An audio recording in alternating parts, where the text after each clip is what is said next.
اور یہ جو مسجد کا امام ہوتا ہے، مقتدی کو ایسی عقیدت ہوتی ہے، اور جس مقتدی کو عقیدت نہ ہو اس کو تو مسجد چھوڑ دینی چاہیے، کسی اور مسجد میں چلا جائے۔ امام کے ساتھ بھی عقیدت نہیں ہے تو بتاؤ عقیدت کس کے ساتھ ہوگی؟ اگر امام میں کوئی چھوٹی بہت کمی بیشی ہو اس کو مت دیکھو، امام امام ہی ہوتا ہے۔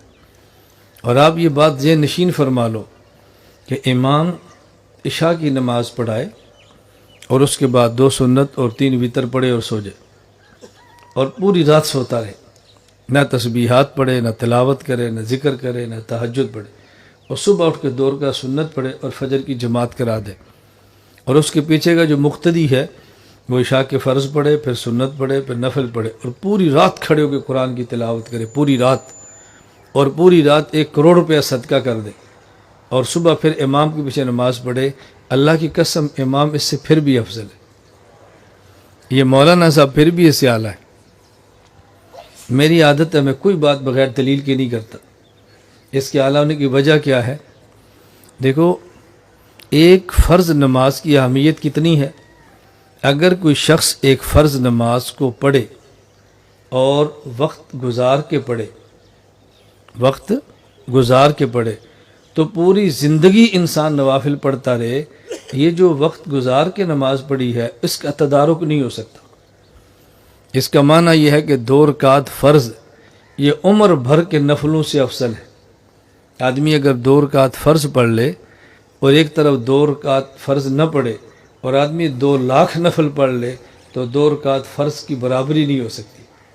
تو فرض کتنے اعلیٰ ہوتے ہیں، فرض کا مقام کتنا زیادہ ہے۔ اور ایک جماعت کے ساتھ فرض پڑھیں، اللہ اس پر 27 فرضوں کا اجر عطا فرماتے ہیں۔ یہ گنتی آپ نے کرنی ہے، میں نہیں کروں گا۔ امام عشاء کی نماز پڑھائے، پیچھے 1000 مقتدی ہوں، تو امام ہر مقتدی کو 27 فرضوں کا اجر ملے گا، اور امام کو 27,000 فرضوں کا۔ اور امام صبح فجر کی نماز پڑھائے تو ہر مقتدی کو 27 فرضوں کا، اور امام کو 27,000 کا۔ 27 اور جمع 27 54,000۔ تو اس کا معنی اگر مقتدی 1000 ہوں تو امام کو 54,000 فرضوں کا اجر ملتا ہے۔ 54,000، اور مقتدی کیا کر رہا ہے؟ نفل۔ پوری رات نفل پڑھے گا تو کتنے پڑھ لے گا؟ 1 ارب بھی صدقہ کر لے تو نفل ہی ہوگا نا، اور امام کو 54,000 فرضوں کا اجر مل رہا ہے۔ اس لیے اگر امام صاحب خراٹے مار کے سوتے بھی رہے نا، اور یہ حاجی صاحب کھڑے ہو کے عبادت بھی کرتے رہیں، امام کے برابر نہیں ہو سکتے۔ اس لیے اپنی اوقات ذہن میں رکھا کرو کہ میری حیثیت کیا ہے، میری عبادت کیا ہے۔